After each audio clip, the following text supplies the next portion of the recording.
কেউ ভাবেনি তারা পারবে, সবাই লিখেছিল বিদায়ের এপিটাফ। কিন্তু বিধাতা ইকুয়েডরের কপালে এঁকেছিলেন সৌভাগ্যের টিকা। 4 বারের বিশ্ব চ্যাম্পিয়ন জার্মানিকে স্তব্ধ করে নক আউটে ল্যাটিন আমেরিকার প্রতিনিধিরা। ঘটল 20 বছরের অপেক্ষার অবসান। ঐতিহাসিক জয়ে উৎসবে ভাসছে ইকুয়েডর। অবিশ্বাস্য রূপকথার গল্প নিয়ে বিস্তারিত থাকছে রিয়ান রাপ্তির ডেস্ক রিপোর্টে।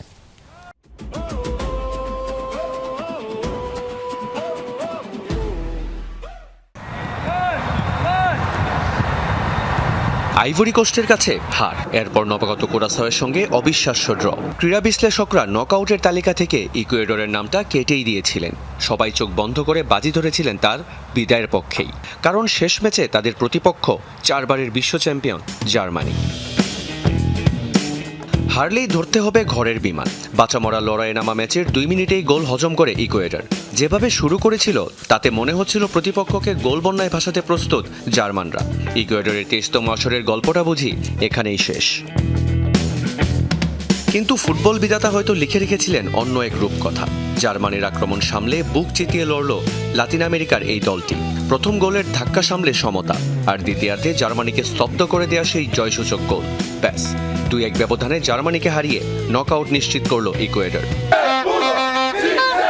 যে জার্মানিকে এর আগে কখনো হারাতে পারেনি তারা, তাদের হারিয়েই ইতিহাস। 2006 সালের পর দীর্ঘ 20 বছরের অপেক্ষা শেষে আবারও বিশ্বমঞ্চের নকআউটে ইকুয়েডর। গ্যালারিতে তখন 1000 মাইল দূর থেকে আসা ভক্তদের চোখে জল। এ জল পরাজয়ের নয়, এ জল বুক ভরা গর্বের, রূপকথার সাক্ষী হওয়ার।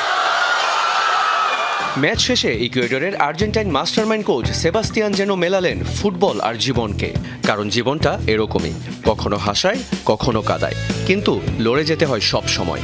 প্রথম 2 ম্যাচে হতাশাজনক পারফরমেন্সের পর 4 বারের বিশ্ব চ্যাম্পিয়নদের হারানোটা আকাশকুসুম কল্পনাই ছিল, কিন্তু ইকুয়েডর সেটা করে দেখিয়েছে। কারণ জীবনের মতোই ফুটবলেও সব সম্ভব।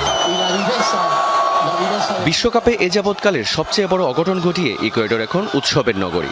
3 যুগের বেশি সময় ধরে নকআউটে না ওঠার আক্ষেপ এমন ঐতিহাসিক জয় দিয়ে কাটায় আনন্দের সাগরে ভাসছে সমর্থকরা। ম্যাচটা সত্যি কঠিন ছিল, কিন্তু আমরা পেরেছি। আমরা কখনোই আশা হারাইনি এবং সত্যি বলতে এর ফল আমরা পেয়েছি। পরিবেশটা বেশ রোমাঞ্চকর ছিল, দারুণ লেগেছে। আমরা আশা করিনি যে ইকুয়েডর এভাবে ঘুরে দাঁড়াবে। এটা সত্যি অবিশ্বাস্য ছিল।